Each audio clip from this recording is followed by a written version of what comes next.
Chapter 6. Most of the boys didn't bother with excuses after that. They just ran. A few of the older boys seemed to suspect something was up, but they still left, murmuring their doubts. They could be a problem later, but at least there was some room to breathe now. That was the biggest display of stupidity I've ever seen, May said. Before Jack could respond, the sound of hoofbeats made them both look up to find Jack's grandfather walking down a path toward them, a tray full of food in one hand and the reins of a horse in the other. And then Jack took a look at the animal and realized it wasn't a horse at all. It was easily the most evil, horrible monster he'd ever faced. "Watch out, Grandpa! That thing's a killer!" Jack shouted, his voice cracking in terror. "Oh, calm down," his grandfather said. "Samson here probably won't bite. Assuming you don't get him all riled up like you did the last time. George said we could borrow him if we needed him to help the princess." "It didn't just want to bite me," Jack said quietly, stepping back. "It's been waiting to kill me for years now, biding its time until we were alone."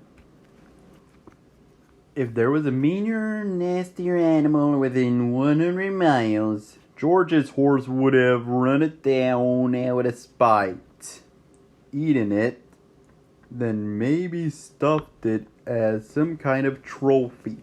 All that stood between Jack, May, and a death by trampling were the thin leather reins held in his grandfather's naive hands.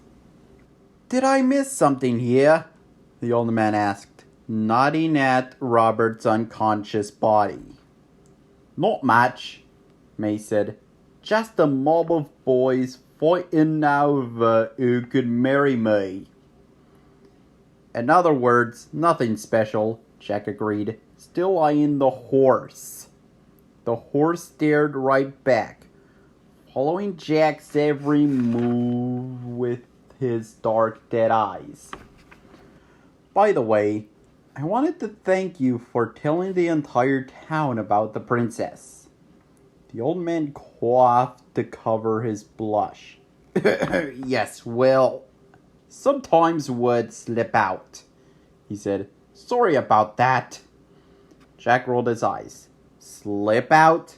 Sounds like you've been shouting about her from the rooftops.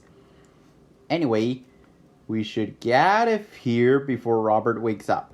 If the other boys see he's still alive, things are going to get ugly." "Things already look ugly," Jack's grandfather said, tapping Robert with his foot. The boy groaned slightly at the touch. "Whoops," the old man said quietly. "Get on the horse! Hurry, now!" "I'm not getting on the horse," Jack whispered, his anger rising with fear.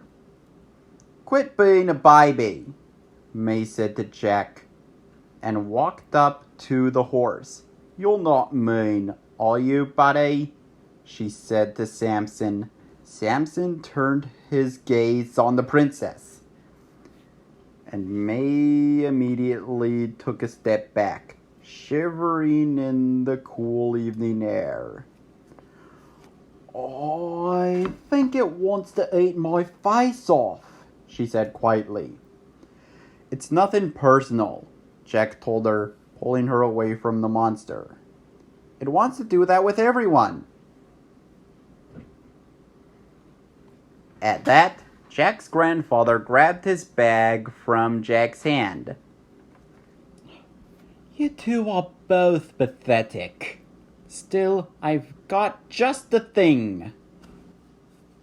He reached deep within the bag, all the way to his shoulder, despite the fact that the bag was only large enough to fit his arm up to the elbow.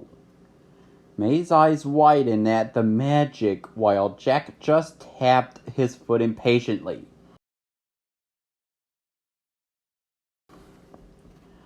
Finally, his grandfather smiled in triumph and pulled out what looked to be a horse's bridle. Only this bridle was made out of flowers, daisies to be specific. Years ago, the old man said, handing Jack the flower bridle, I was kidnapped by shoemaking elves. That was back when I was working as a cobbler, and making a good living at it too, I might add. In fact, my shoes were the reason the elves took me prisoner. They were jealous. Eventually I got to be friendly with one of my captors. A little elf woman named Mariella. She helped me escape by giving me one of the elves' magic bridles, capable of taming even the wildest beast. He smiled widely.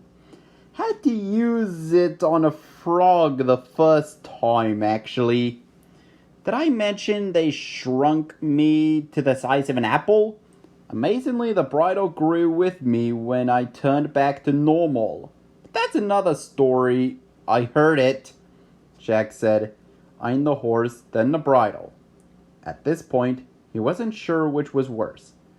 Magic was all well and good when it worked, but it had a tendency to go wrong just when you needed it the most. Say, for example, when you were trapped on the back of a devil horse. On the ground, Robert moaned again, and Jack realized they didn't exactly have a choice. He sighed, took the bridle, and planted his feet facing Samson. He took a deep breath and held the bridle out between his hands, then thrust it at the horse's mouth. Samson immediately opened his jaws to bite one of Jack's hands, but Jack quickly jerked them to the side. So Samson bit down on the flower bridle instead. Immediately the beast froze completely, although his cold, dead eyes still glared at Jack. Jack said, honestly impressed that the bridle actually worked.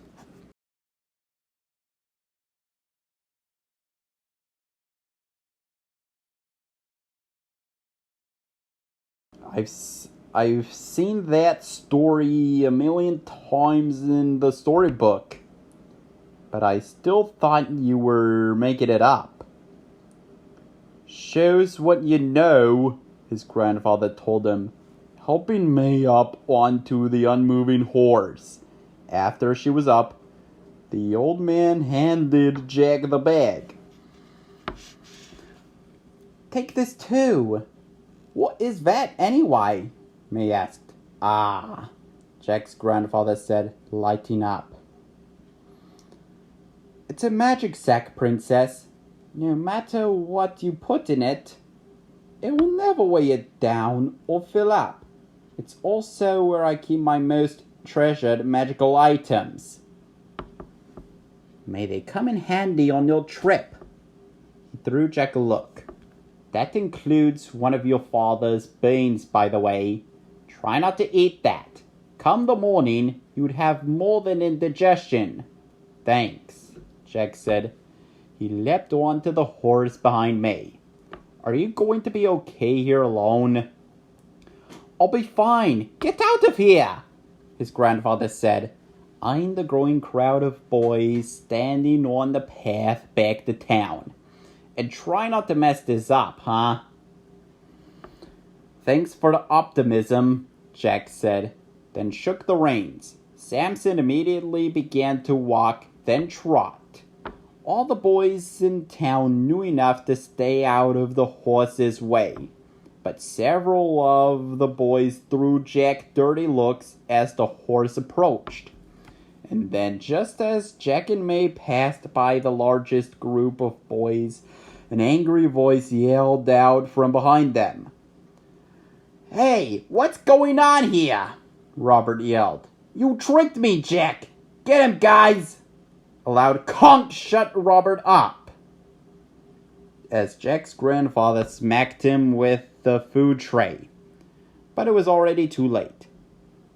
Jack kicked Samson into a gallop, and off they went down the path, a screaming mob of boys right behind them.